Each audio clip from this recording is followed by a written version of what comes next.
Welcome to Indivisible. My name's John Stubbins, your host. Thanks for joining us, America, tonight. I am thrilled to have as my guest my friend, attorney for General Michael Flynn, former federal prosecutor, author, the wonderful Sidney Powell. She's a true patriot, and Sidney is a regular Fox News contributor. She appears regularly on shows like Lou Dobbs, Hannity.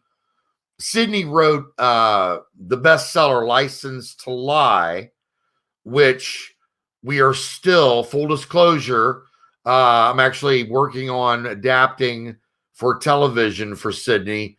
And now, after that award-winning book and bestseller, now Sidney has a new book out called Conviction Machine, Standing Up to Federal Prosecutorial Abuse.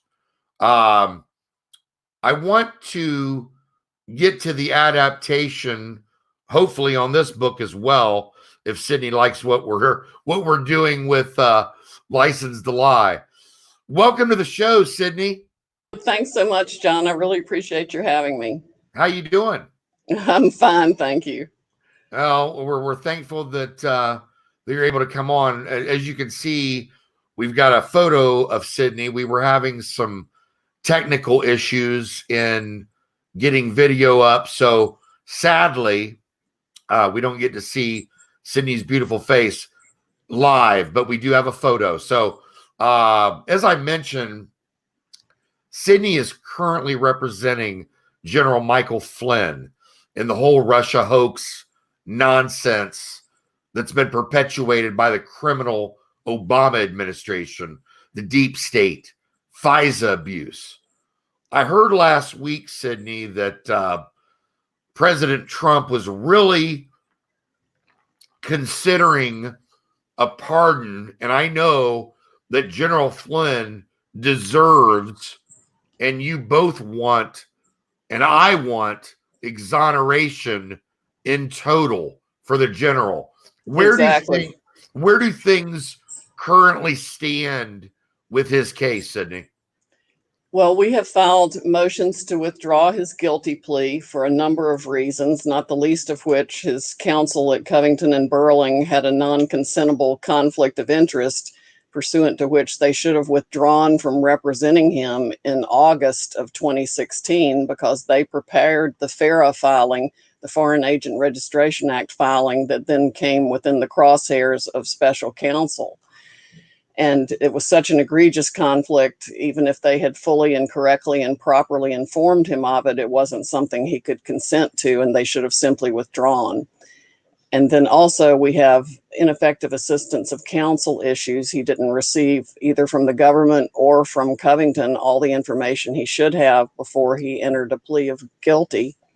And the government has been hiding all the evidence that shows he's innocent and that the case was completely made up against him, including the fact that they sent a special agent in back in August 17th of 2016 into what was supposed to be a presidential briefing for nominee Trump, and used that agent for 2 hours to spy on General Flynn and President Trump, collect information, including about his mannerisms. And then that same agent went to interview him on January 24th, 2017, once he got in the White House.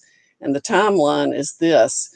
They opened the Crossfire Hurricane in late July of 2016. They immediately opened cases on Manafort, Page, and Papadopoulos.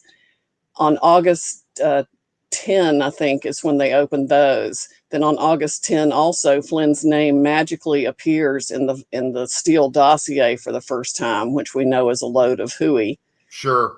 Yeah. Then August 11, the FBI interviews Stephen Halper, the smear machine that was on the payroll of the CIA and FBI, probably through the Office of Net Assessment at the Department of Defense, where they were hiding his nefarious operations.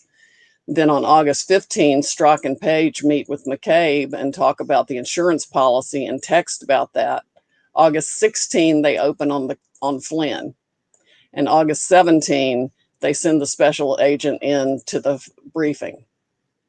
And they sent him in specifically to collect information on Flynn, to gauge his mannerisms in case they needed to interview him as a subject later.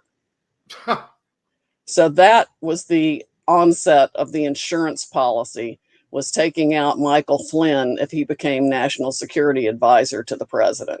That's just crazy. And then they had to keep prosecuting Flynn because they knew the Russia hoax had fallen apart. The whole Russia collusion thing, the FBI knew was made up and had clearly fallen apart in January. Even Attorney General Barr has recognized that. But they had to keep the Flynn prosecution going to keep the obstruction hoax going against the president. Because remember, Comey goes in on February 14, the day after Flynn leaves the White House. And instead of telling the president the FBI had completely exonerated Flynn of anything Russian by January 31st in a memo, which they're also hiding from us, he sets the president up for an obstruction claim because the president says, Flynn's a good guy. I hope you can let this go. Comey should have said, Mr. President, we cleared him back on January 31st. Right. And they should have told him immediately so Flynn wouldn't have been fired. I mean, they knew all this. It's just one of the most evil, malevolent prosecutions. It is the most evil, malevolent prosecution I've seen in my entire career. And the fact that they are still continuing it is beyond the pale. At the very least, they should allow him to withdraw his plea. But they're still fighting that. They're in the process of interviewing his former defense attorneys at Covington now, who I'm sure will go to whatever lengths they can to maintain their reputation and their firm, because I've torn them a new one. And good for you. And it's just appalling, everything we found. Yeah. Sidney, it's interesting because I had Judge Roy Moore on earlier today, and with the Flynn case and Judge's case, you both have in common the connection from Covington being one of the infiltrators and the cause of this malicious attack, let's call it. I need to take a quick break, America. We'll be right back with Sidney Powell.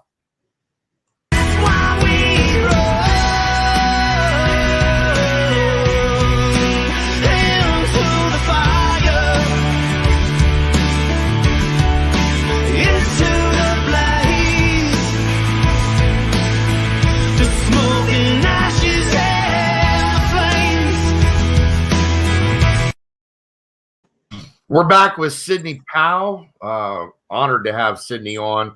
But Sidney, by the way, real quick, please take a look at Sidney's website below, SidneyPowell.com.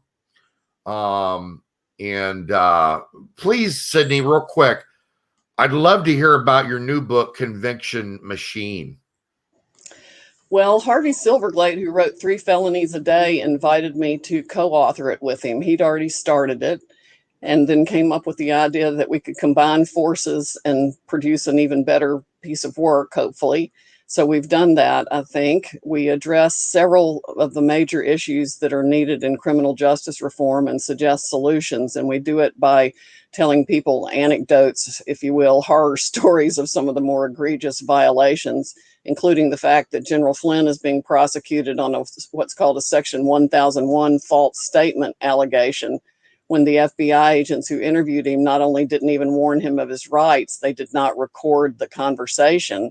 And one of the things we've identified and alleged as egregious government misconduct is the fact that their notes do not match the 302, the report of the interview that they did. Right. They have refused to produce the original 302. And there are multiple drafts of this 302 until it met with Mr. McCabe's approval and was finally entered on February 15th, I think, the day after Flynn left the White House. The fact that they're continuing to drag out this charade, Sidney, it's just, like you said, it's appalling.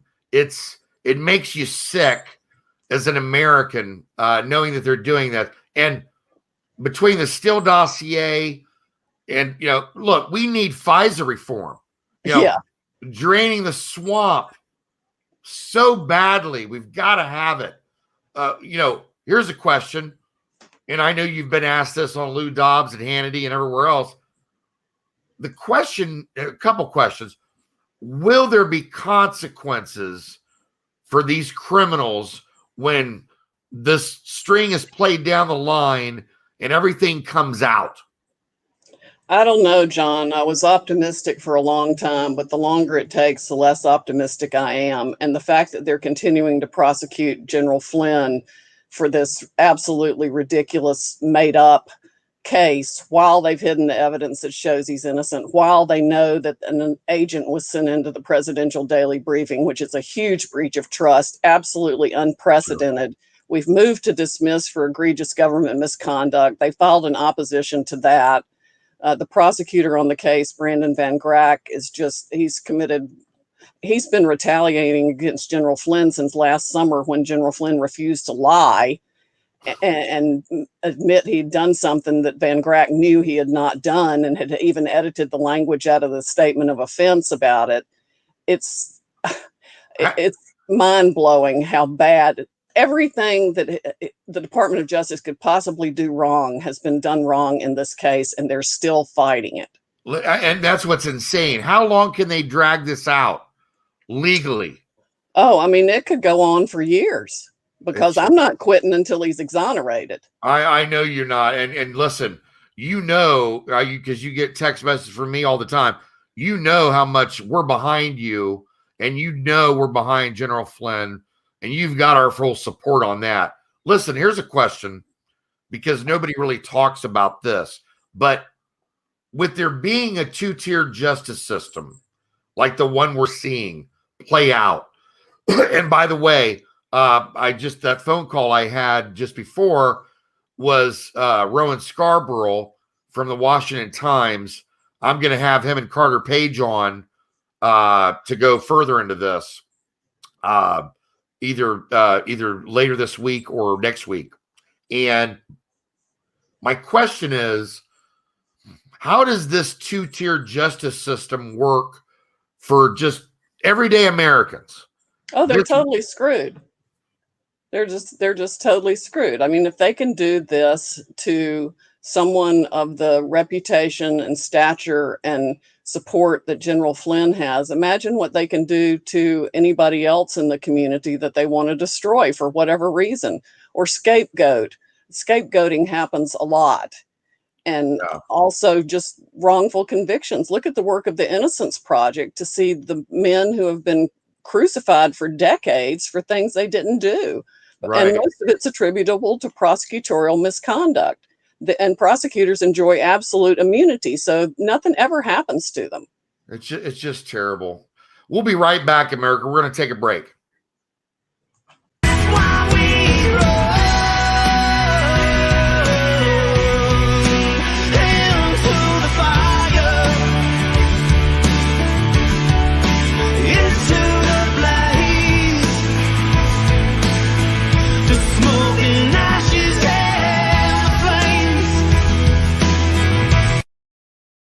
We're back with Sidney Powell. Sidney, I know General Flynn, and I'm sure my information is correct on this.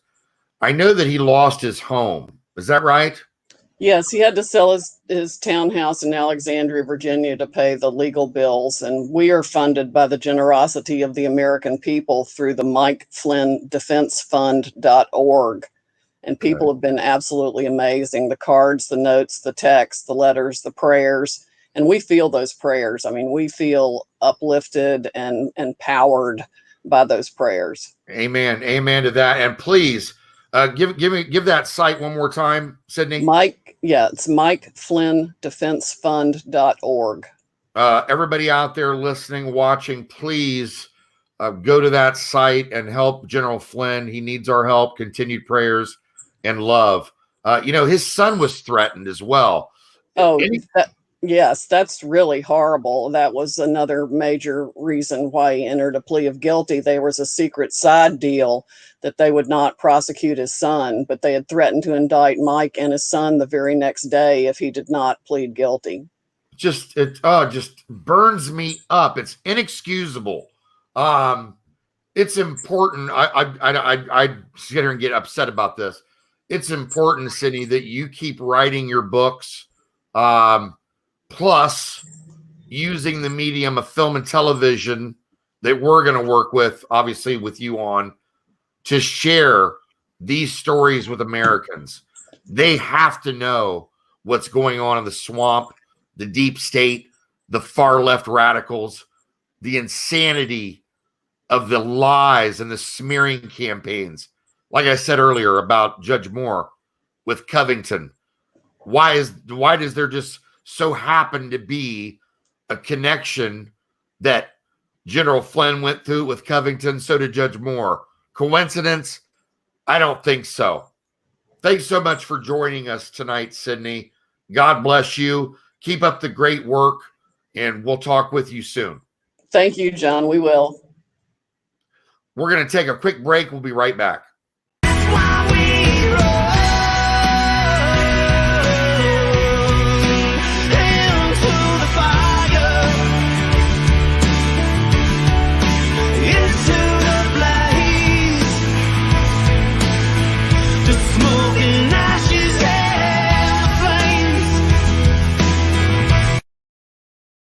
Thanks so much again for joining us tonight on Indivisible.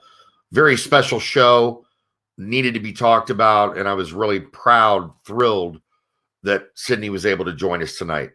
We'll see you tomorrow night, America. God bless.